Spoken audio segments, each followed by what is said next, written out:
Okay, thank you, Cicely, for that introduction. Thank you so much. Hello, everyone. Hope everyone's okay today. Okay, so let's get going. So today's topic is aging gracefully for our well-being.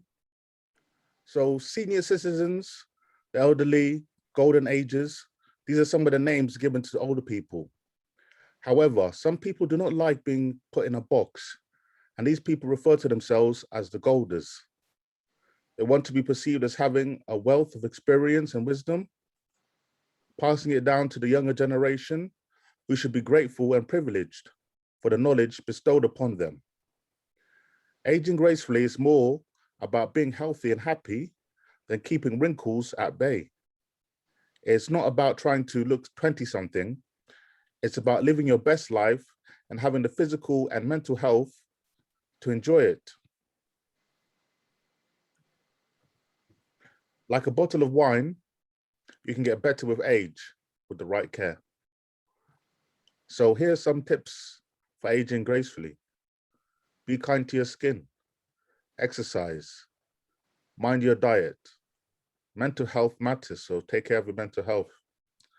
Lower your stress, quit smoking and decrease alcohol consumption. Get enough sleep, find new hobbies, practice mindfulness, drink plenty of water, practice good dental hygiene, see a doctor regularly. Maintain a healthy lifestyle, surround yourself with people you love, and do things that bring you joy. It's natural to worry about the challenges that aging can bring, so don't hesitate to speak to someone about your concerns. So, I mean, we've got some pictures on the slide today. I don't know if you can see the first one. It says, no matter how old you are free to act as young as you feel. You are not getting old. You are getting more entitled to be your fabulous self. And the other one, just below that to the right, says, health does not always come from medicine. Most of the time, it comes from peace of mind, peace in the heart, peace in the soul. It comes from laughter and love. And saying all that, just to top off that we should respect our elders as they have come before us. They have the knowledge and the wisdom that they can pass down to us. And, you know, we should be thankful for the knowledge that they give to us. And they might have, well, everyone makes mistakes, but I'm sure most of them, the wise ones, well, have learned from these mistakes, and they can pass on that useful knowledge to us, so we don't make the same mistakes in the future. I think we should honor and respect our elders if they like being called elders. So yeah, thank you, and I'll just pass it on to Stella and Shalom, and thank you again.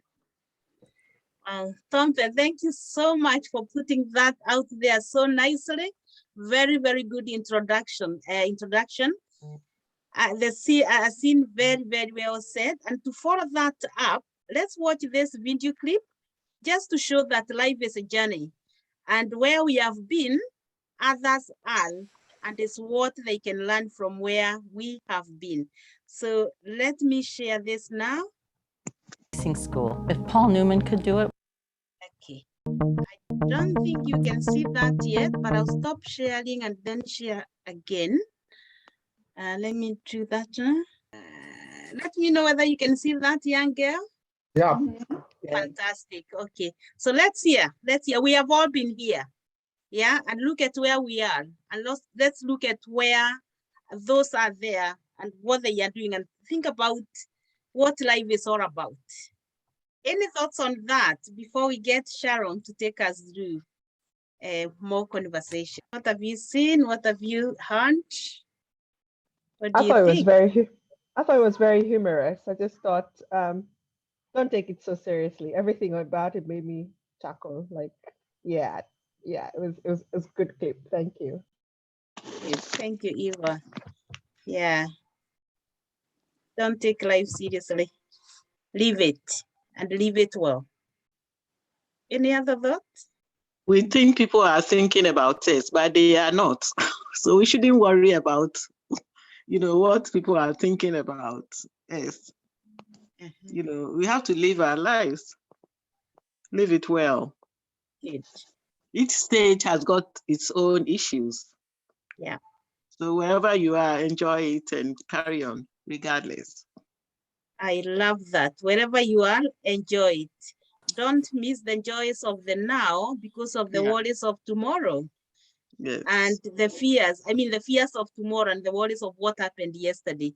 Enjoy the now for your well-being. Your well-being is more important. Good. So thank you. Sharon, over to you. Thank you so much. So good morning, everyone. Unfortunately, our wonderful Stella is not here today, but she'll be back soon. So it's me, unfortunately. Well, we're happy to have you, Shalom. Oh, thank you. Yeah, good. Yeah, good. So today's conversation is about aging gracefully. I know you're thinking we had this conversation previously. The previous conversation touched on aging gracefully, but it touched on aging gracefully in the UK and the anxiety that it brings growing old in the UK as opposed to growing old in our respective countries or countries of origin. So today's conversation is a little bit different. So in case you're thinking, oh, we've had this conversation before, it's a little bit different in the sense that we're thinking about the activities, our well-being, our wellness, and how we can age gracefully. And to be honest, what does that actually mean? So on that note, I'm gonna put up the polls and just let me know if you can see it. Yeah.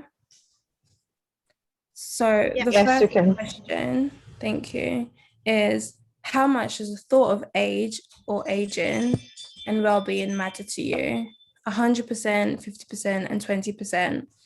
The second question, with regards to age or aging and well-being, how important is storytelling, music, outings, art, and food? 100%, 50%, or 20%. I think the video we watched kind of touches on the first question.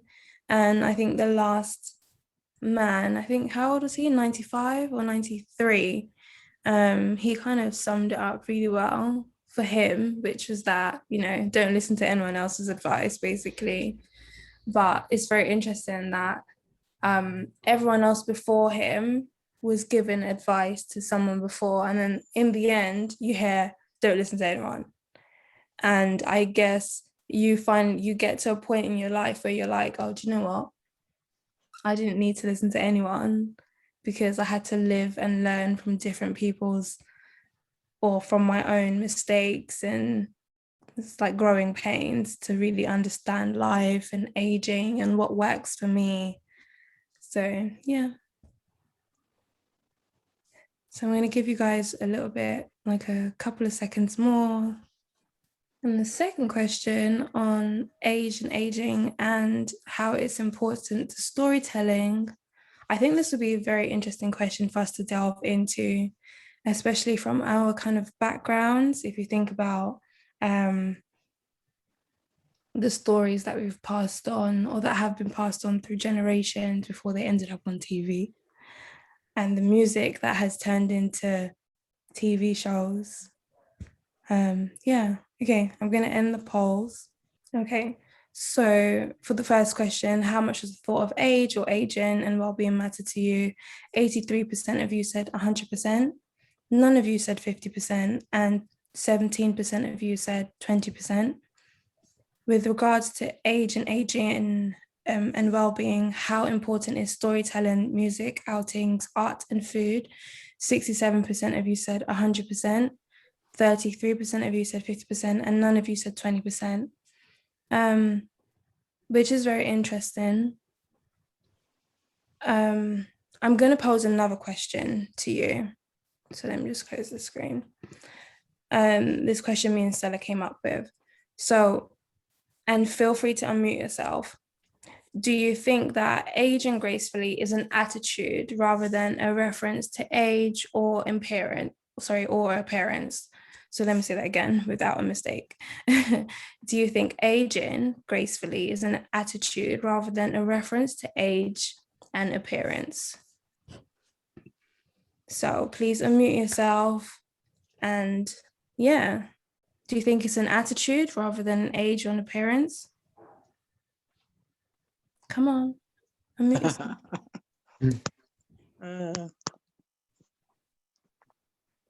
Come on. Because, you know, okay, for example, there's so many adverts on TV about how you can reduce the wrinkles. Use this cream here and your wrinkles will have disappeared.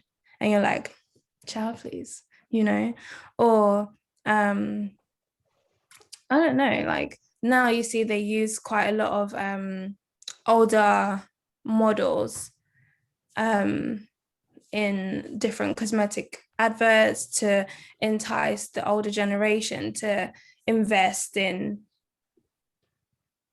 whatever it is they're selling, you know. What do you think about it? Can I say something? Yeah. So the question was again, sorry? Okay, so the question is, do you think aging gracefully is an attitude rather than a reference to age or appearance? I think it's more an attitude, because I think the attitude relates more to your state of mind and the way you're thinking. Yeah. Because I think that you know, the mind is a very powerful thing, and you can manifest your thoughts into physical you know, things. So you think something, or you think a certain way, and it'll manifest itself in life. So you know, if you think you're, you know, I'm not that old, and you know, you know, I'm not trying to I'm not gonna get these wrinkles, or you know, whatever it is. I think thinking about it is and carrying yourself with an attitude, it's much stronger than you know, than the other one. So yeah, I agree with that. Thank you for that, Tom. Can Can I come in? Yeah. Yep, go on, Alice. I think it's an attitude. I totally agree with the previous speaker that it is an attitude. You can wake up and dance like nobody's looking and dress how you feel at the moment. It's the society that determines how you age more than yourself. Yeah. So we are boxed most of the time about how you look as an older person or an adult or a child or in other things. So we get into these boxes and we feel that we can't do this, we cannot do that. I'm in this organization, it's an international called WIZ Society for people that are over 50.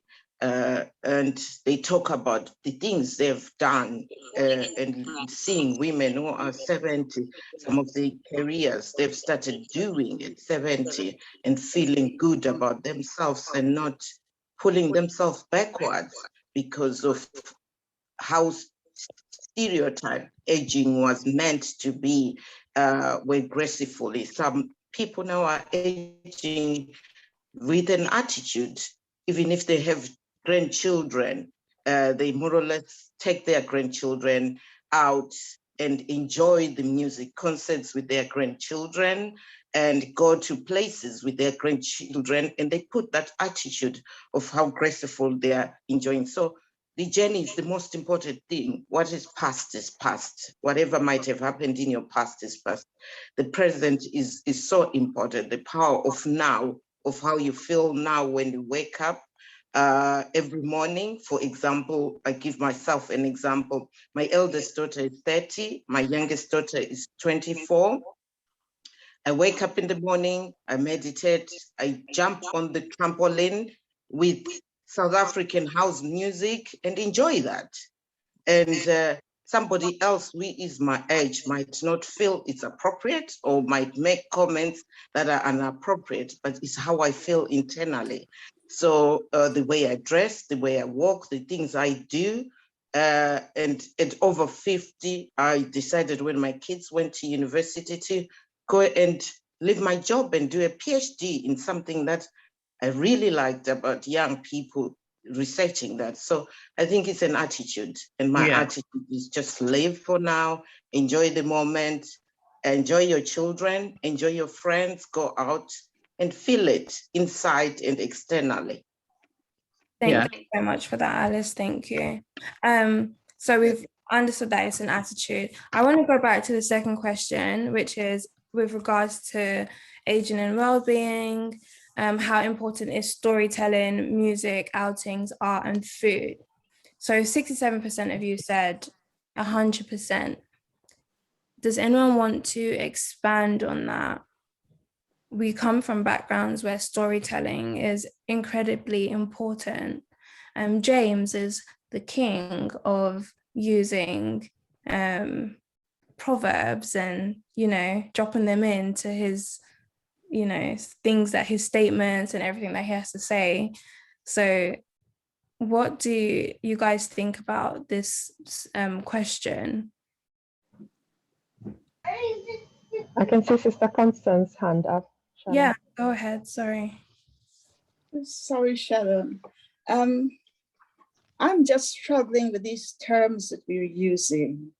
When we use the word aging and old, to me, it's just as though we're talking about a car, a sort of broken down car, and you expect that maybe in a few weeks or a few years, this car would just be no longer roadworthy.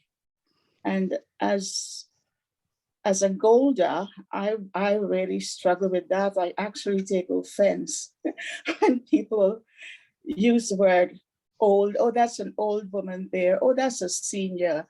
Oh, that's an elderly person. Who are you talking about? Because from the time we were born, weren't we growing up? We've moved from one stage to the next. Let's say the popular one is teenage, then middle age. And then we have the golden age, which is people who are, let's say, 60 years of age and over. And that's the golden age. Because if you look around now, look around the world entirely, the people who are most alert, who are most productive or have been most productive, who are very wise, are the over 60s. So how come you're using this word elderly and old and senior, which connotes something negative? We are the golders. We've passed through the fire of life, the fire of experiences of life. And it's like when maybe when a goldsmith is looking after gold, we've come through it, refined and pure. So this word elderly and these negative things, they really don't belong to us. All right? But going back to the questions you've just asked, we've been telling stories since we've been in the cradle. Somebody's been telling us a Nancy story or some nursery rhyme. And it just comes through the ages and the seasons and the stages that we're at. So when we've arrived at this golden age, we have a wealth and a rich storehouse of relevant stories to tell, because there's some negative experiences that we've been through that perhaps we shouldn't be telling those stories. But it's just the different stages that we're at, the different seasons that we're at. And we do things and we behave a certain way based on those seasons. And we shouldn't be using these words that aren't very nice. Thank you so much for that, Constance. Can Yeah, go on. I think as we talk about this thing about aging gracefully, and we look at it from different viewpoints, I think the introduction that Tobe made seemed to me to summarize it in a more better way, because Tobe seemed to contextualize aging in the context of where we live, the environment in which we live in, the experiences that we go through, things like the cultures, what we can access and what we cannot access. He talked about things about foods, about medicine, about activities that we can look at in order to imagine how we are going to age. And I think that those things are very important if we preoccupy ourselves in those things, because it looks like you are deliberately preparing for your aging by considering the foods that you are eating, the lifestyle that you are leading, the relations that you are taking, understanding about the healthcare, reference to meeting your GPs and things like that. However, not everybody can access the style and the standard of life that can meet those things. So when we talk about aging, we have also to look at social classes and social network and linkages and those type of things, because there are very many factors that will determine the way we age. Take, for example, in some cultures like Constantine has mentioned, languages are used to describe people who are said to be old. Somebody calls you an old man, an old woman, and that puts you to fear what would happen when you are so old and you are not able maybe to help yourself in some areas, like when you are sickly or you are hungry or you don't have money. So those type of biases make some of the aging people or people who are increasing in age develop a fear of some kind. So according to me, I think this thing need to be looked at in a broader sense, because limiting it only to attitude, that is narrowing is too much in terms of definition, because it eliminates the circumstances that we grow in and the factors that determine the way our lives is, healthy or unhealthy, poor or rich, or those type of things. And I think I would like to look at these things in a broader sense rather than in that perspective of the attitude you develop because people call you this and that, or those type of things. Thank you. Thank you. Thank you so much. Thank you. I think it's a very interesting conversation because I guess when we think about aging, we're not trying to alienate a certain group and we're not trying to marginalize a certain group of people. The Asian population is probably one of the largest group of people in the UK. So as Constance has rightly said, we need to avoid using terminology that would make anyone feel as if we're attaching like negative connotations to their names or calling them old. So I am hereby referring to them as the Golders. Thank you very much for that, Constance. And Shalom, yeah. thank you. Thank you. I love that. I'm just laughing my head off from the back. Cicely. And actually, because of that, you know, as part of the second question, you know, the different ways that, you know, we engage. Let me just share a few photos that the Goddess had last week, which most of us, you know, may have missed, to really show the importance of some of those, you know, ways that you have said we connect, and we need to connect with each other through. Let me share this, and Constance can tell us more about it. Just bear with me.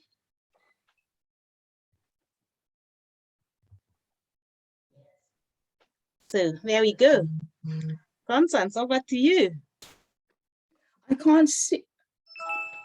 Oh, last week, Thursday, we, the Golders, in an effort to gradually ease ourselves out of lockdown, because remember, the older people, we were in severe lockdown. So at this time, we're easing ourselves out into the general community in face-to-face contact by having three outings. And this is our first outing here. These are our people whom we took to Caversham Court Gardens in Caversham, lovely place overlooking the Thames. And we just had this lovely picnic. Everybody was happy to see each other. And this is part of our grace, because everyone dressed up to the ninth, as the English would say. Everybody was dressed with their necklace, their earrings, and they were just excited and happy to the extent that some even shed a few tears. And we're hoping that we'll have another one in the next 2 weeks in the same place. And this is just, how we do things gracefully as over 60s. Finish, Cicely. Wow. I can't stop looking at those photos. Looks like everybody was looking forward to that, to just go out and connect with nature and with each other. And it's no wonder you are the goddess, the refined. Yes. And I can just imagine the storytelling, the stories were exchanged within those 2 hours or 3 hours you are out. Yes, yes, yes. Yeah, Could I add a bit more onto it? Now, when we were out there, it was very, very windy, so our gazebo was blown away. We had to just pack it up.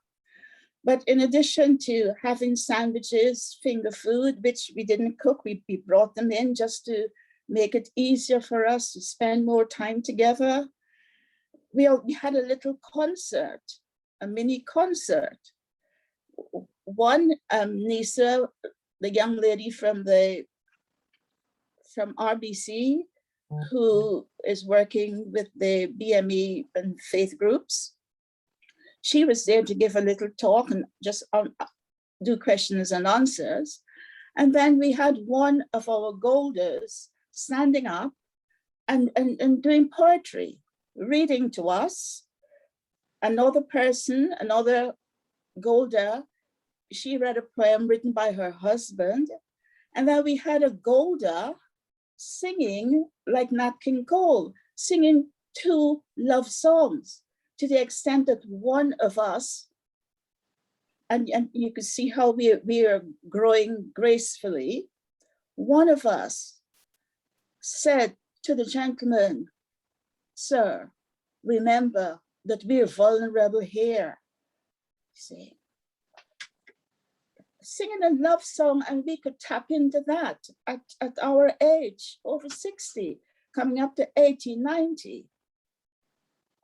And the thing about growing gracefully in this vintage period as Golders is that sometimes we would need some help to get out and to do things. Some things we just can't do on our own. For example, with this picnic, most people couldn't do it on their own. So we had volunteers who came around and made this possible.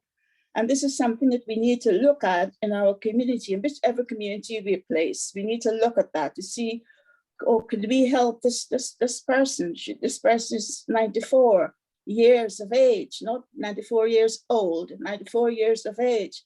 What does that person need? Does a person need maybe to have her shopping done, or to be taken out once a week, or to be taken to the theater? But the point that I'm making here right now is that as a community, we really need to look at people, look at the Golders and see what our needs are and help us. Not to look down on us, so oh, that old person or that elderly person, a senior citizen, what's that? Finish now. I can see the passion, Constance, in that.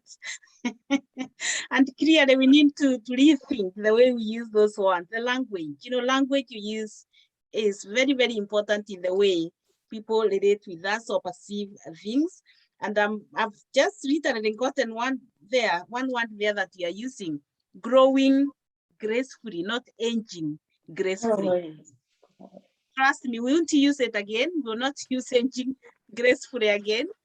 We will adapt to growing gracefully because, you know, we identify, we don't want to identify ourselves with that aging and perhaps losing value when we know the experiences that we have gone through actually have refined us. Yes. To have the wisdom that we need to share on to those who are coming after us or those behind us. And that value needs to be seen. So let me share this image again for those who have just joined us so that you can comment on that, just to see the beauty of that picnic and see what you think about it. So please, any comments on that? Or what can you observe? We can't see anything. Oh, oh, it's coming now. Okay. Yeah. A lot of things can be observed there. Nature, you know, food, and how that interaction is being, you know, facilitated so well by what is happening on the background.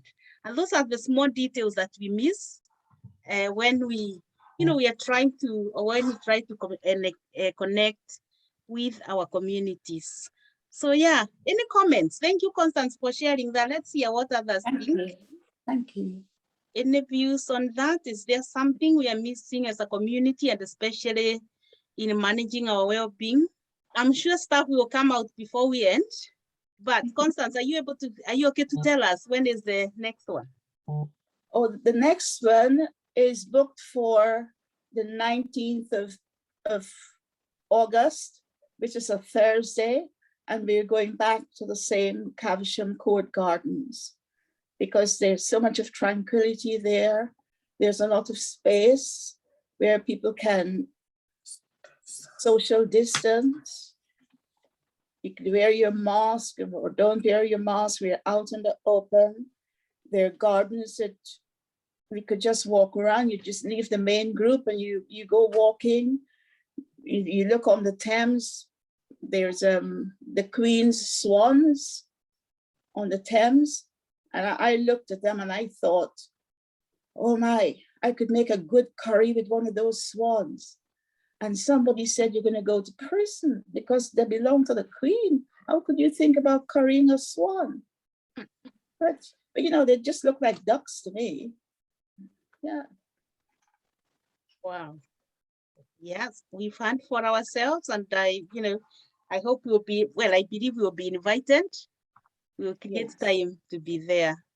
Yes. And Can I sorry. say something, please? Yes. Yes, please. Sorry, I was on mute, and what Constance just said just really made me laugh out loud about the swans and they look like ducks, you know. But I think it's really wonderful what she's doing, you know, getting together, and the Golders, you know, reaching out with each other and connecting.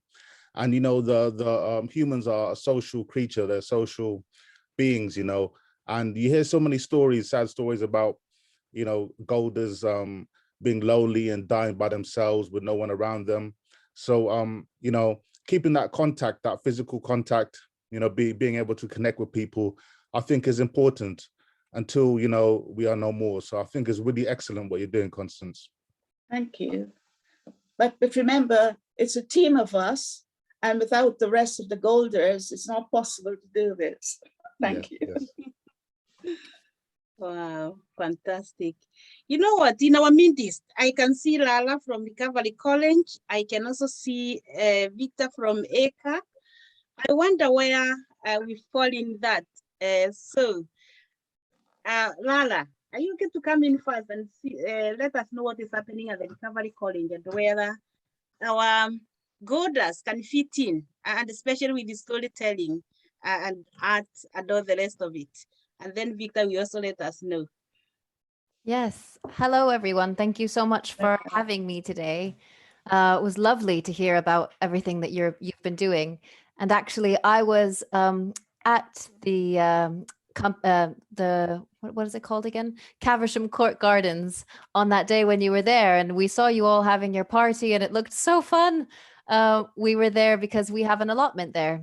So we were meeting at our allotment with some of our participants on that day. So yes, it looked lovely, and I got to see Nisa for the first time in real life since I started this job 10 months ago. So that was a treat.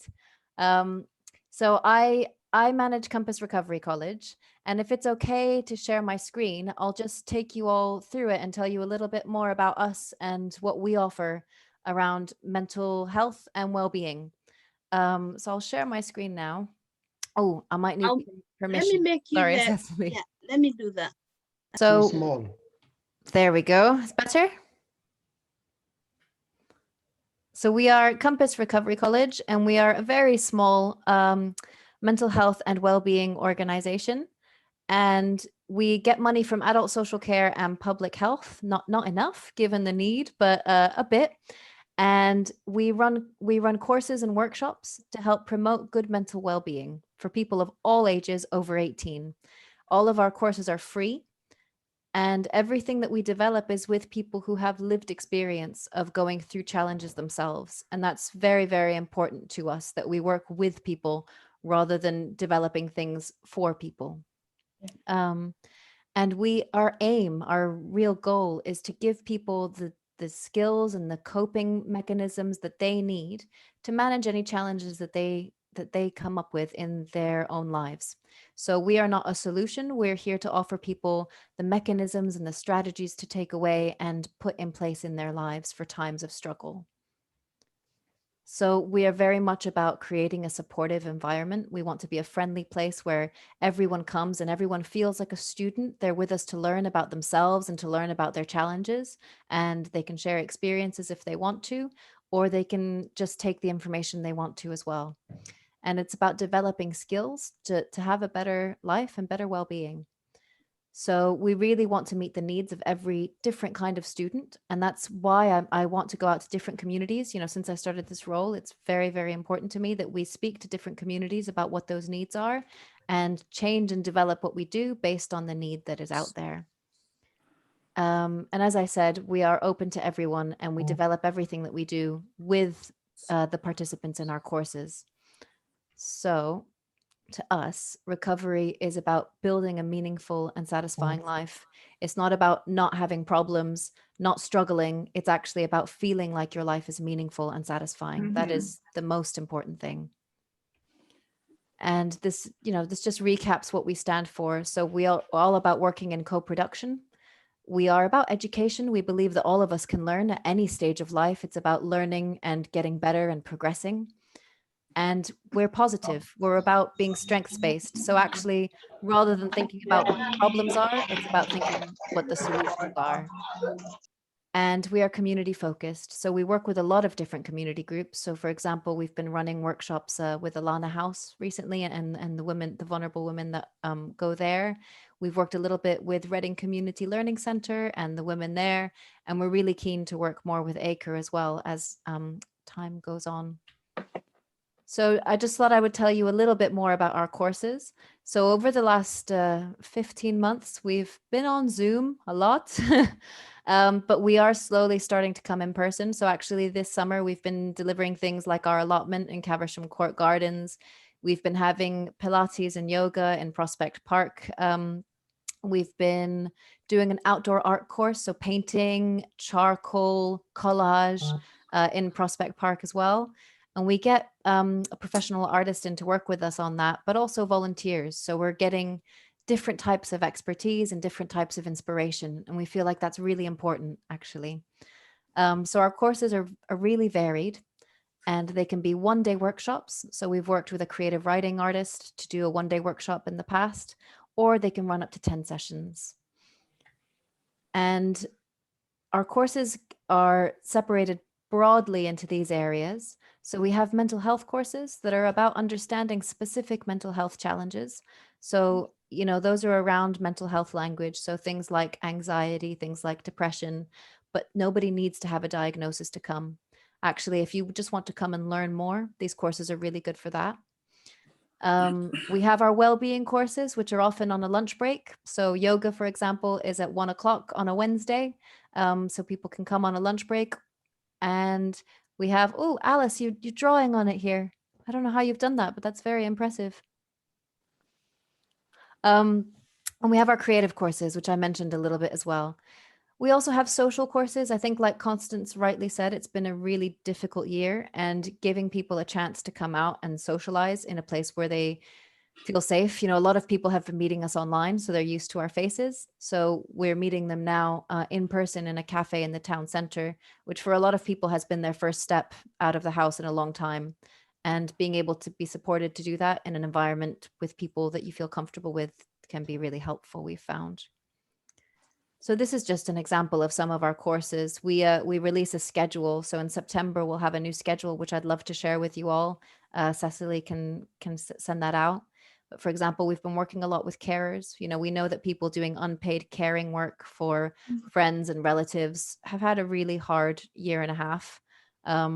It's challenging work, and often they don't get a chance to think about themselves. So we've done a course to support carers, and we have a lot of courses looking after well-being. So our Good Night's Sleep course is very popular. A lot of people have struggled to sleep over the last year and a half. So that one gives you really helpful tips and techniques, for example. And we have these courses as well. So we have so many different courses, to be honest. So I will make sure that we share our information. But the main thing is just to talk to you all really about your views. So we've been fortunate enough to get some funding for an extra post, an extra recovery worker position. As I mentioned, we're a tiny organization. So to us, that post will allow us to start working more with different community groups and coming out to you. So Compass doesn't have a base. We don't have one place where we operate. We really try to come to community venues and work in new and different spaces. So we're really open to change. So I guess part of the reason I'm here is to get your views on things that you feel are important, and just to say hello, introduce myself, so that when we have our information about our September and autumn courses, then Cecily can share those with everyone. If I could have it back on the screen again. Yes. Please. Of course. So was it the last page? I think early on, it's, yeah, not being useful to, you know, society, or having your problem or whatever. I'm struggling a little bit to hear you, Grace, because of the connection. Can anybody else hear, or can you maybe type it? The recovery, the definition. Yeah, I saw it briefly and it left. The quotation. And I was like, this one. Recovery, yeah. Okay, great. Sorry, I'm getting about every other word. Yeah, this is it. Yeah. Okay. Recovery is about building a meaningful and satisfied life, as defined by the person. Yeah, I like that. Yeah. Can I take a screenshot? Yes, I can make it. Yeah, I like it. Oh, where is it gone? Oh, it's gone. It doesn't want to stay. I know. Yeah, that's it. We have a new website, so all of our information is on our website. There. Okay. Thank you. No problem at all. But yes, like I said, we're always developing new courses. We want to be responsive to what people want. So next in September, for example, we're going to start working with the libraries. So we'll be running a storytelling course in the central library. where people can come and tell their stories and learn new storytelling techniques. We're very much about enabling people to share the creativity that they have inside them, but also inspiring them to try new things as part of that. So that will be in the library. We will have, what else do we have? We will have creative art again. So that will be at the Weller Center on Amersham Road, just north of the river. And it's every single week from September through to December. But we will also be bringing artists to say, have you tried, drawing with charcoal? Have you tried drawing costumes and getting people to think about trying new things, basically. So there will be art supplies there. It's a great thing to try, I think. So I will send the information through, but so everybody has more details.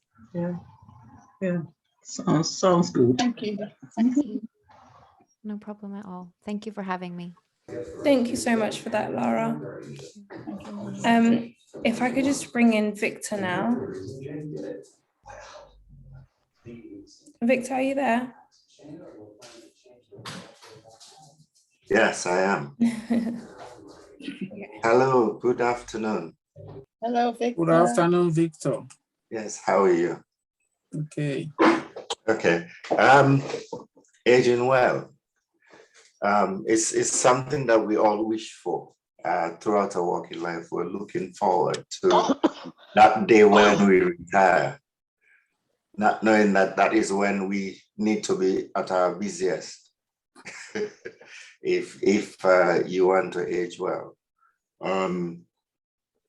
My mother, 86, has managed to keep well until she fell ill 2 years ago and had to have an operation since then. She hasn't quite recovered and is struggling to carry on. But grateful for the life. And one thing we find ourselves in, which Tom did touch on, is that we are social animals. We like that interaction with other people. The long lockdown and layoff, I think, may have contributed to the fact that my mother's recovery has been very slow. Because we live in Tylos, and she would easily walk into town if the bus doesn't come in time, but now can't do that. The interaction that we miss, we need to replace in some way and some form. Sadly, it is now being done, yes, you have the interaction within families, but you can't just remain within a family. You need to interact with members of your community. You need to interact with the wider society. And unless and until that is facilitated, it makes it difficult for you to be able to benefit from that interactive process. And what we find is that most of the resources that are available go to set places, statutory provision, whereas the community struggles to replicate anything that the statutory services are able to provide. However, a lot of us, a lot of organizations, a lot of communities are finding intuitive ways of making sure that they provide that opportunity for engagement so as to enable people to come out of their homes, even if it's for a couple of hours a day, and that helps. I have an elderly friend, an elderly gentleman, that we spend about 3 hours every week and talk about anything and everything. He's narrated his family history, as I've done to it, of mine. We cross, he's from the Caribbean, so we cross-check our cultural backgrounds, and that has enriched both of us. So as community in the community setting, I think this is what we need to be doing more of, creating that opportunity where people from different backgrounds, people from different ages can come together and share experiences and be able to benefit from that engagement. And for most of the statutory agencies that I've been talking to, I have often said, well, it's okay that you are making this provision. It's very much needed.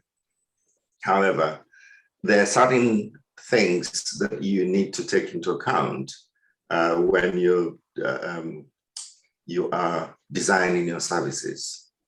One of them is time. One of them is space. One of them is travel. You need to take all of these things into account. If I'm based here, how easy is it for me to be able to attract people from, who may be a little bit further afield? However, if within that service provision, which used to be the case if we go back 20 years ago when the United Kingdom wasn't broke, there used to be these spot places within community groups receiving money to do intergenerational programs that enable people to engage and with different communities. But now those resources are few and far between. If it comes to making funding applications, you have to have special skills and language that would unlock the purse strings of funders, which is something that our community groups are not very good at. But if there was a simpler way of making them access the resources, they would do the necessary to cater for their communities.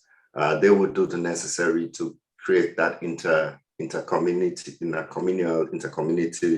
intergenerational coming together at different settings. So I spoke to Reading Rep, who are trying to relaunch in September, just yesterday. And he said, oh, this is what we're doing. And I said, yeah, that's fine. But, you have to make things accessible to our communities. It's not just your programming, it's how much you let your services be known, within the wider community, and how accessible it is. If I'm an elderly pensioner receiving my pension credits on a weekly basis, I have bills to pay, I have food to pay for. The cost of your tickets might put me off, even if the program that you are hosting may be of interest to me. So what they came back with was that they have now committed to giving away 20% of their tickets for each program, so as to be able to get people from any community to access their programs at the Reading Rep Theatre. And ACA would be one of those outlets. So it is a case of continuing with the advocacy, continuing to think outside the box, so that we create opportunities not only for the older people, but even the younger people, because they too, to be able to reach that ripe old age where they say, well, I am aging well. They need to be well grounded in what, how they go through life and benefiting, improving, educating, and enriching themselves in the ways of life. And yeah, we all benefit from that. And when we're able to do that effectively, we can say, well, yes, I am aging well. Okay, bit of a rant, but. So over to you, Stella, and Shalom.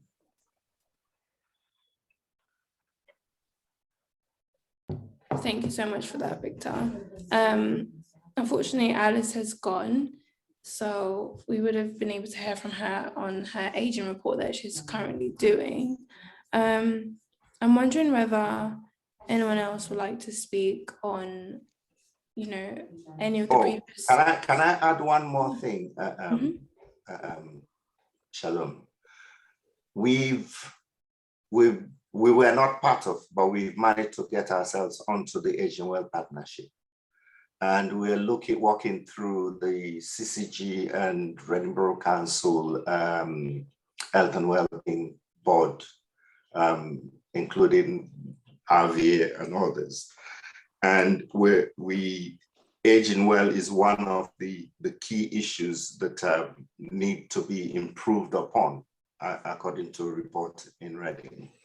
And it's a key point in the new health and wellbeing strategy that is going through the final basis of adoption with the CCG, Berkshire West CCG. So, and we have been saying to them, you need to invest in the community. You need to invest in the community. It's not good you writing, strategies and in beautiful language if this cannot be implemented at the community level. Forget the statutory services, because they don't have to worry about the funding. Their funding comes from central source. It is the community sector that needs that investment to be able to reach, those of our community members who would otherwise find it very difficult to engage for reasons that I've already outlined earlier on.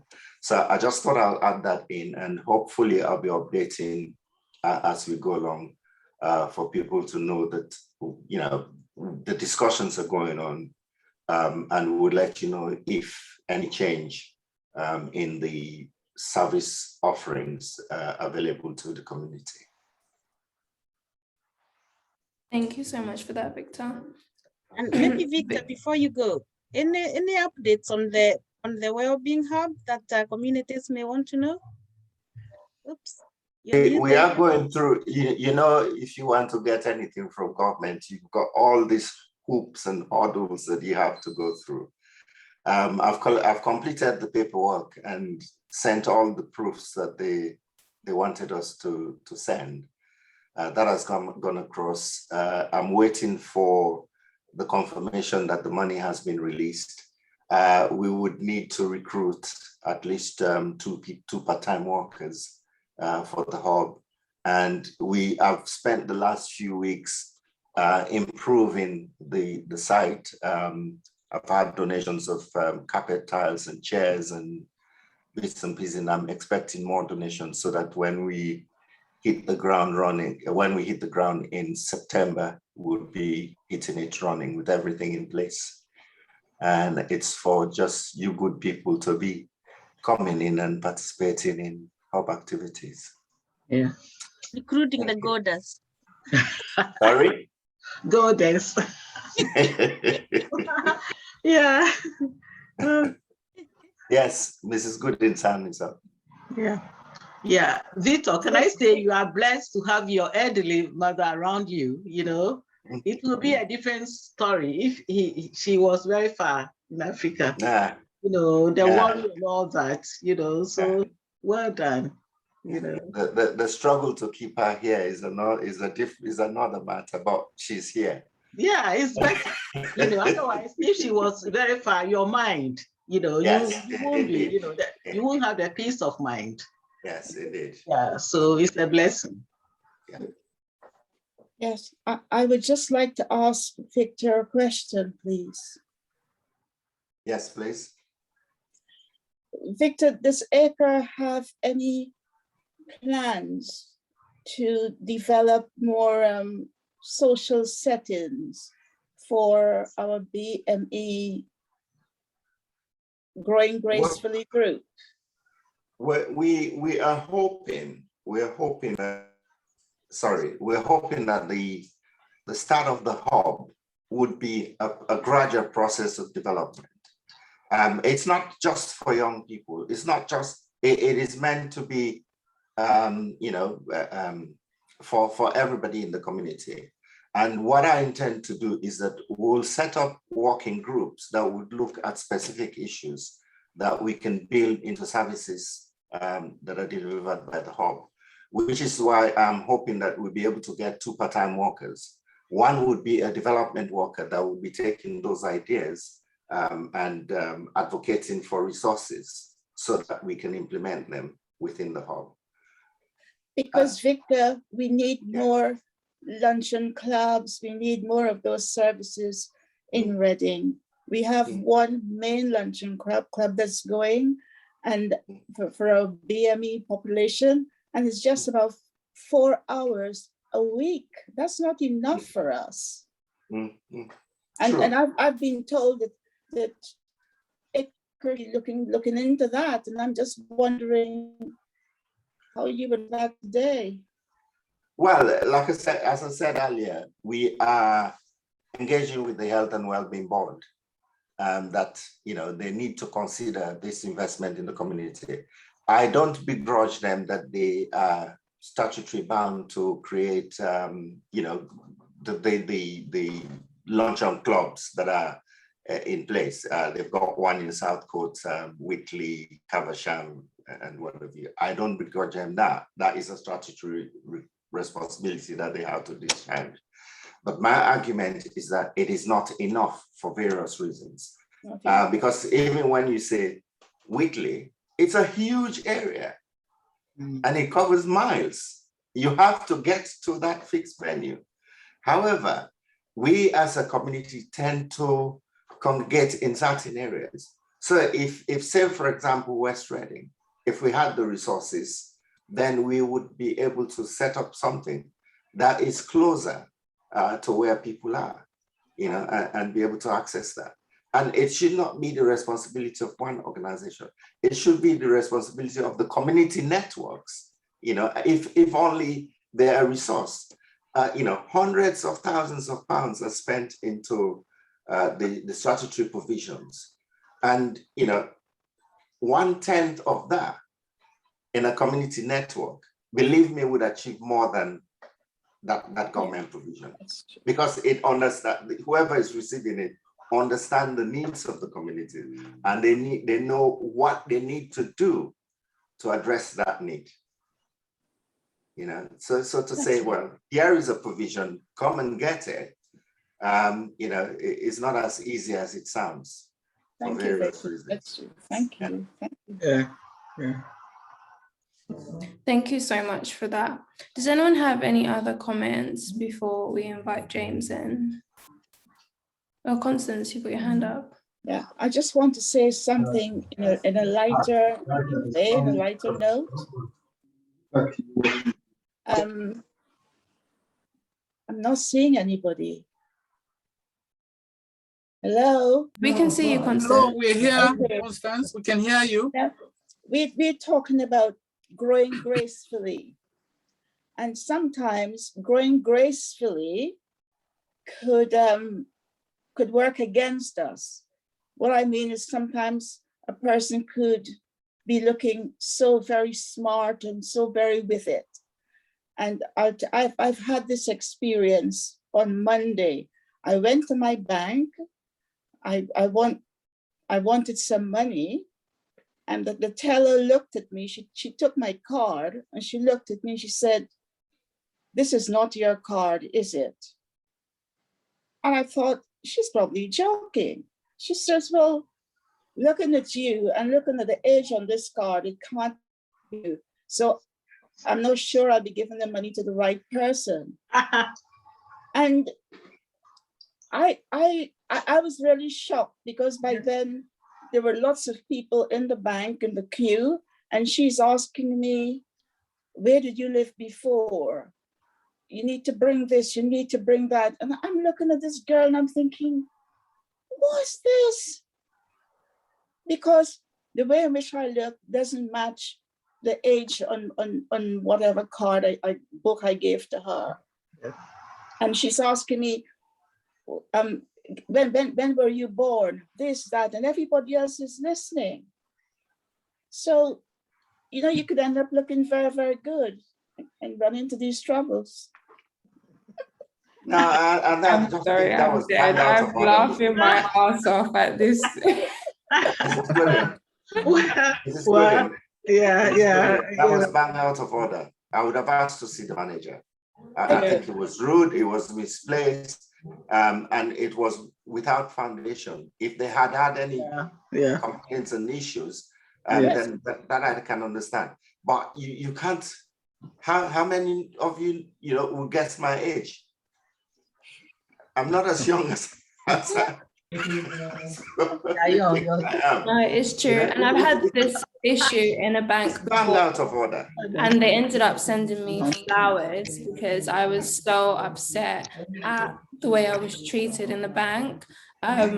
It does happen, and it happens quite often, to be honest. Unfortunately, in banks, I never experienced it in London, but I have experienced it outside of London, and I was so upset. I mean, I'm not like, when you said it, I've experienced the same thing. I don't look my age, and just even asking to buy the lottery, I've been told to go and bring my mum, or and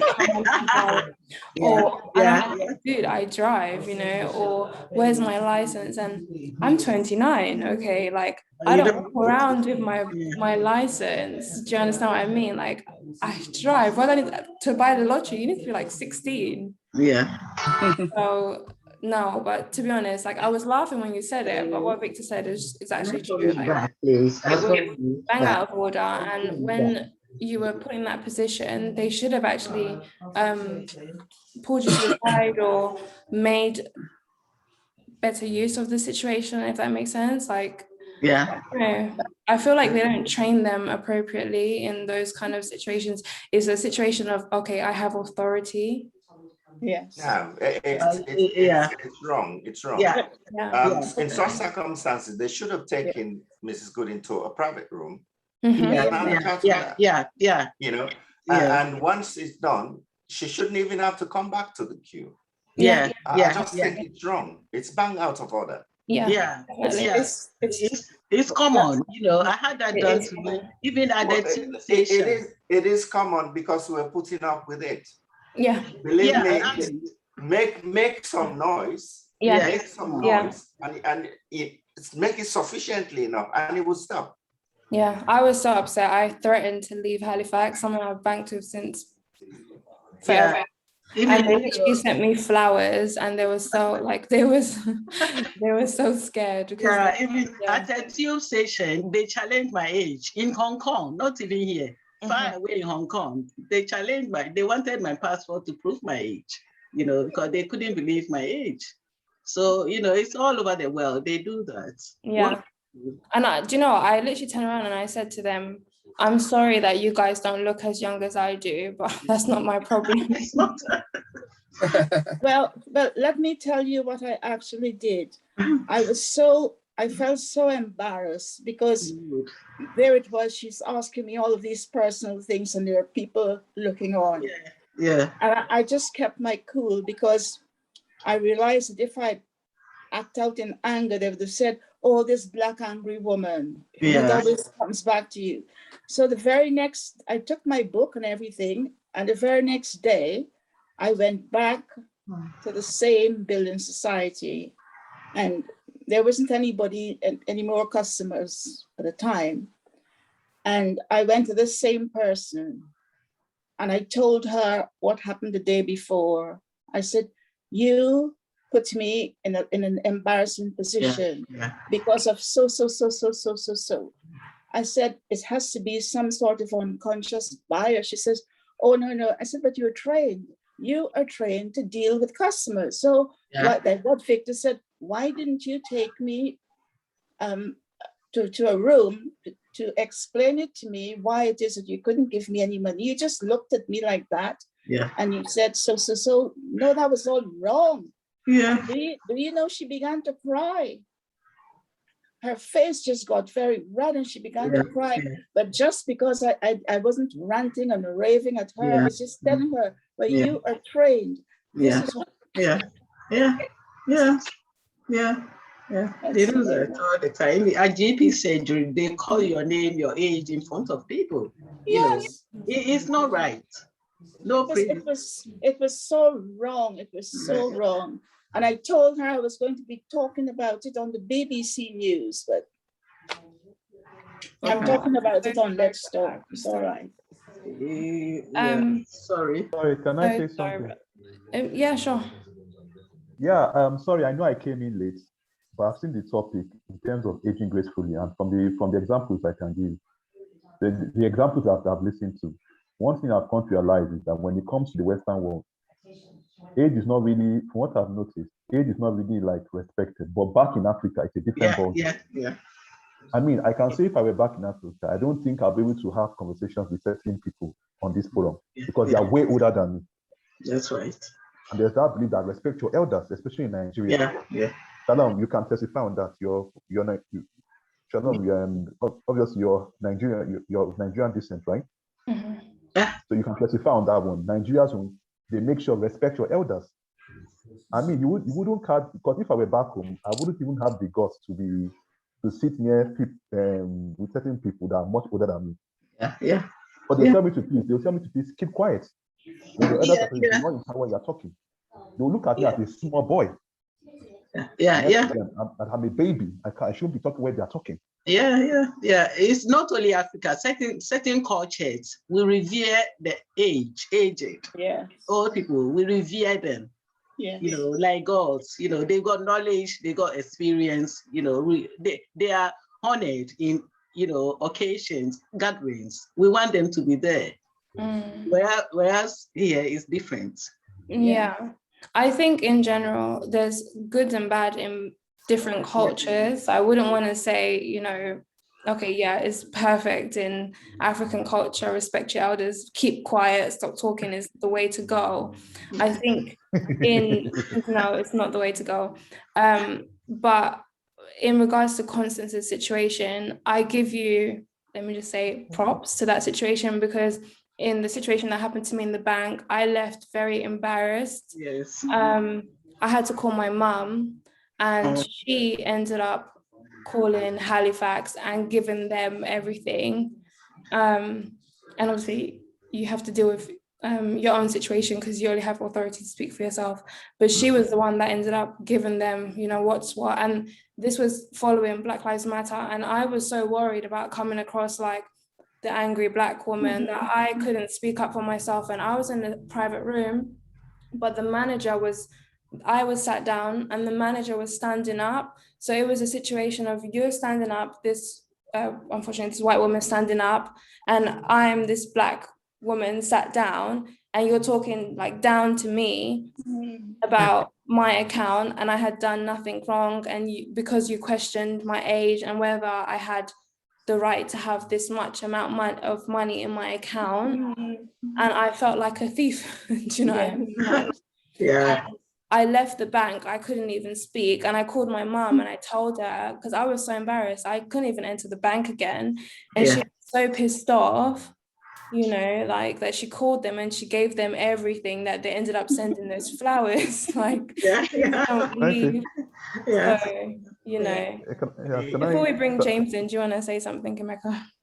Yeah, in that your case, okay, I'm just reflecting. If it were back in Nigeria, the insult that would follow, they'll be like, "How dare you?" When I said it, why would you? They will go berserk at the bank. Yeah. What they'll say is that when. Sorry. No, but Emeka, you can the desiderata. I don't know if I was a proponent of the desiderata. It says, make your point quietly but firmly. Yes. I don't pass up on opportunities like that. You give me the opportunity, I will make my point quietly but firmly. I don't need to shout. No. But I would not, I applaud you, Mrs. Goodin, that you took the time, you went away. I wouldn't have had the patience to leave there because it would have just eaten me up. I would have done what I did there, what you said there and then, in the presence of those people that she was embarrassing you, in front of whom she was embarrassing you. Yeah. So you turned the tables on her. Yeah. Anyway, we're digressing. It is an unfortunate incident. Yeah. And we should learn from it. Yeah. So on that note, James, do you want to come in? Yeah, waiting. I wanted to say something for a minute, Shalom, if that's okay, just a minute. I just want to say apologies to Shalom and Constance for those negative experiences. And hence the reason why it's so important for us when we meet in these forums, we share experiences, we are empowered, then we know what to do when such instances happen next time to any one of us. But I just want to say to Constance that, you know, if we are doing all that we are doing the right way and we are looking younger, we shouldn't shy. We should actually feel proud of ourselves that, you know, we are doing the right things until we don't look what our age is. But I want to say that let us be bold when we have those instances to challenge the situations, and even us to speak to managers and say, I have my right, it's my age, I need my money. So I think we need to be empowered to be able to challenge such situations. So yeah, thank you for sharing those experiences. They're so important to us in this forum. Yeah. Okay. Yeah. Thank you for that, Esther. I see Eva's got her hand up. I feel like this is what happens at the end. Someone said something and everyone's like, oh my gosh, a meeting moment.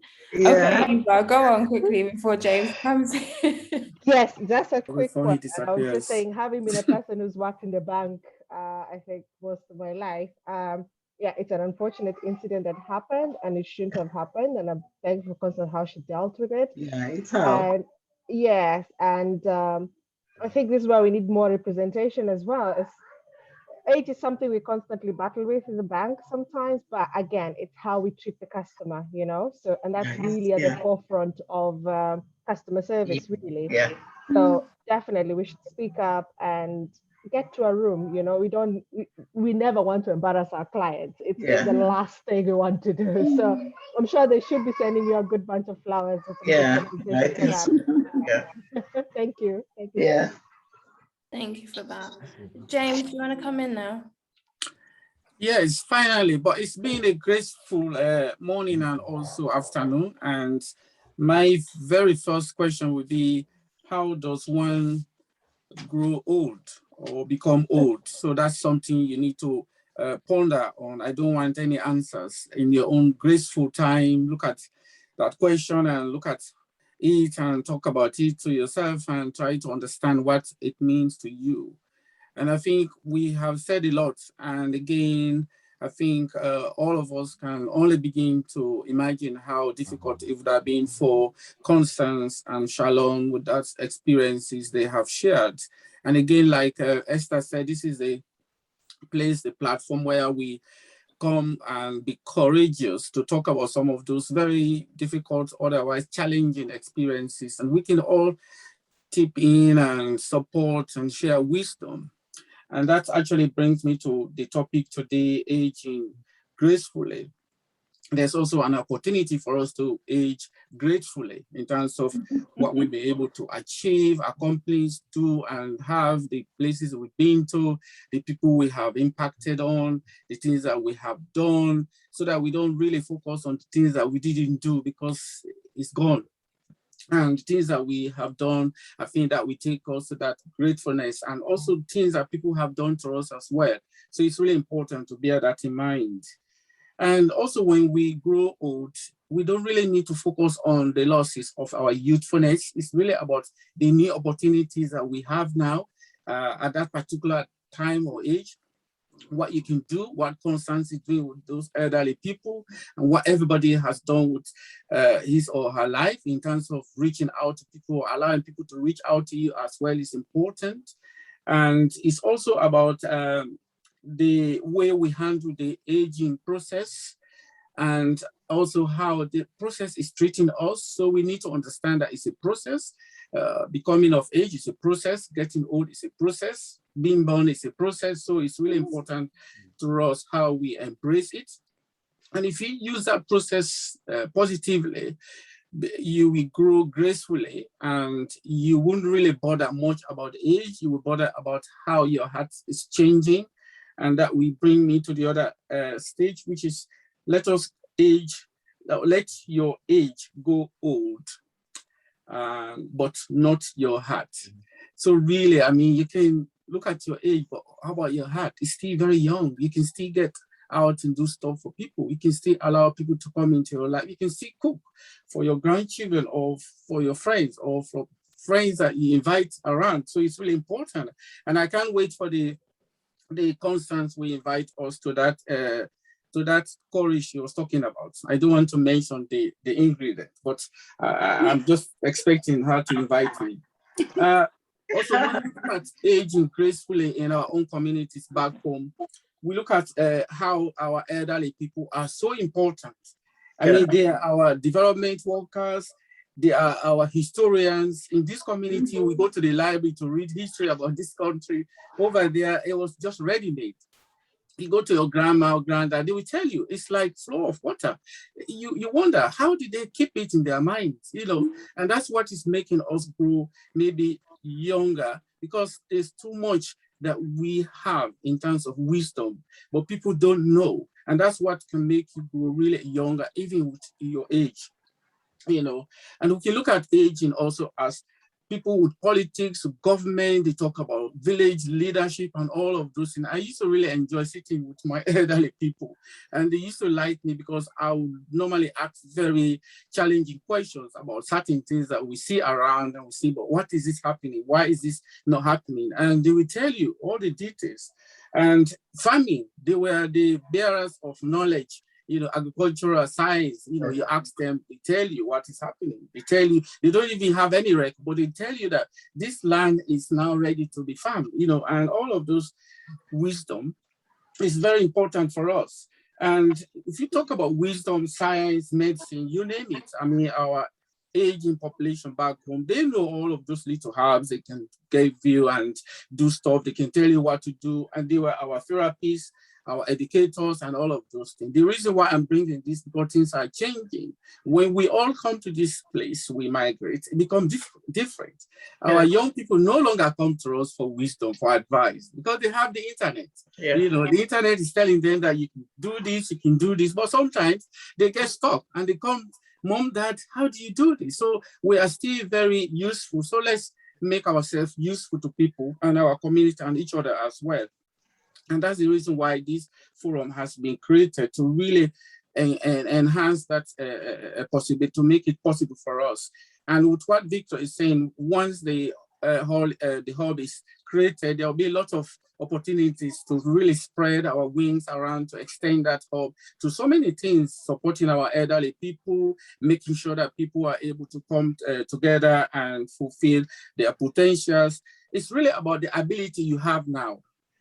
Don't focus on the ability you have 10 years ago, because maybe they no longer exist. You cannot do them anymore, but there are certain things that you can do now. I would like you to focus on those things. So the way you cook, the way you carry, maybe the amount of kilogram you carry 10 years ago is different now. But even if it's 1 kilogram you can carry now, why not?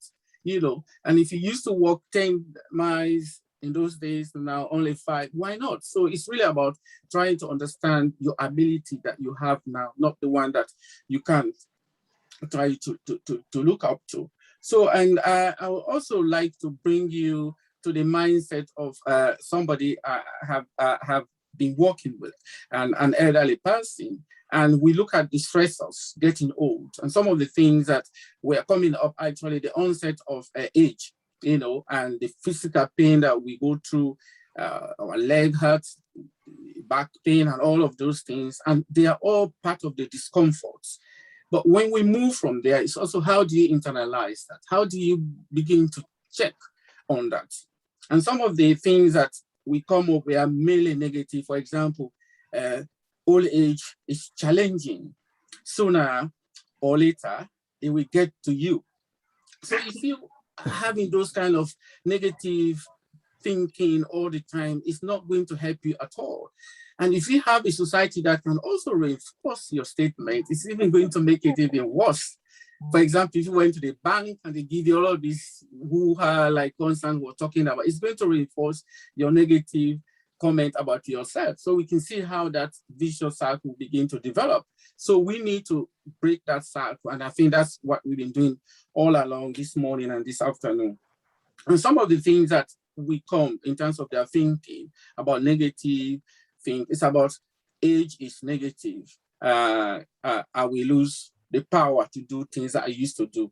And my legs will hurt. and it will be difficult for me. I will be having difficulty to sleep and all of those things. And if you have those things, then that is going to impact your behavior. And some of the behavior we see, maybe some of us have experienced them, is when you begin to develop what we call safety behaviors. And these safety behaviors, normally will not help at all. You will then reduce your walking, reduce your cycling if you cycle, reduce activities, reduce to go out because you fear that something might happen to you. So that's what we need to break through.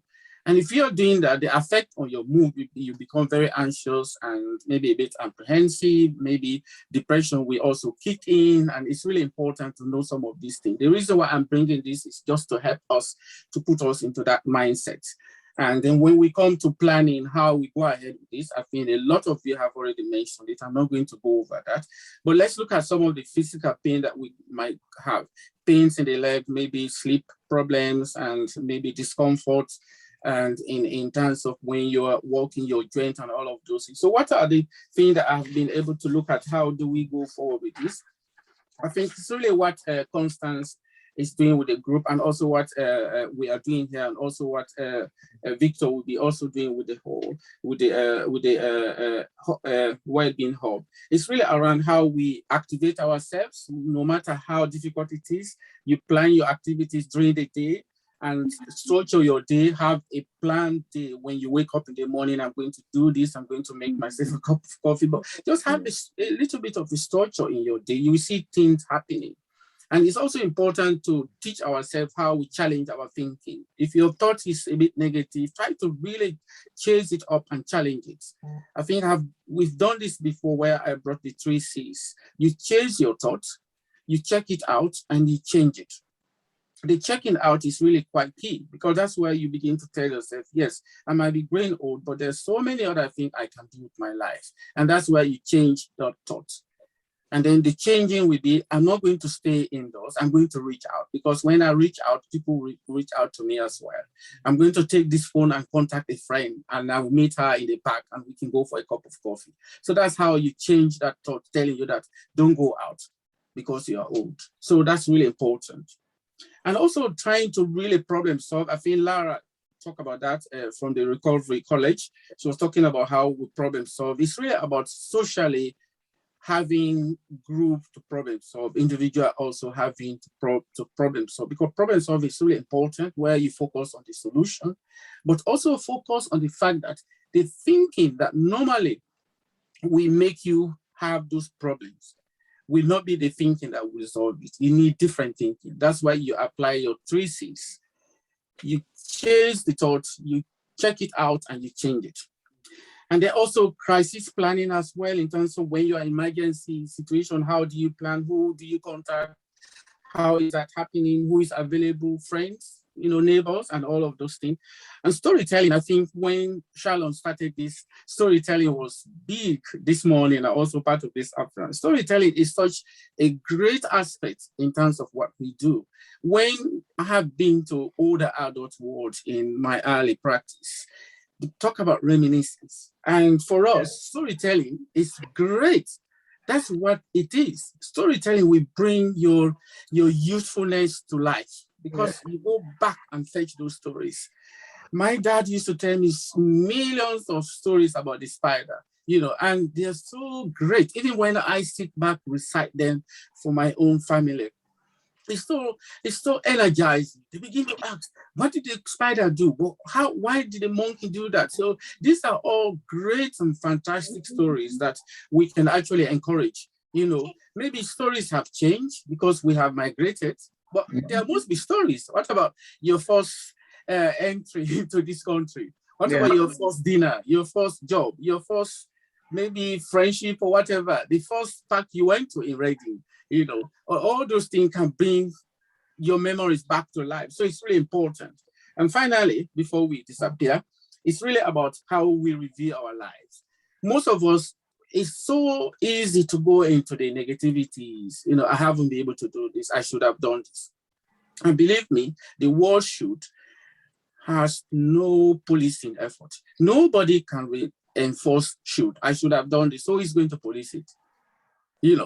So it's really about looking at what you can do now and what are available to you. And fortunately for us, we have a lot of opportunities. I think Eva and her team, and also the Wellbeing Hub and what Constant is doing, and some of the work I'm also looking at in terms of how we reach out to our elderly people from our own background is so important. So we can all come together, and also the Recovery College. These are all opportunities for us to integrate and work together to make things work for us. So I will still come back to that question.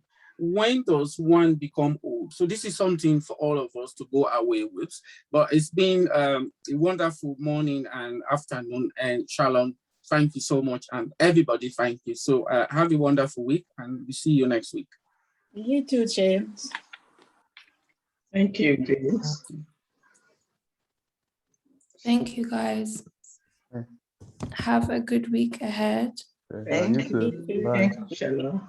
Bye. Thank you, Shalom. Thank you. Everybody, take care. Bye. Next Bye, week. Grace. Bye, Where are you? Are Grace. you in Nigeria? Bye. Bye.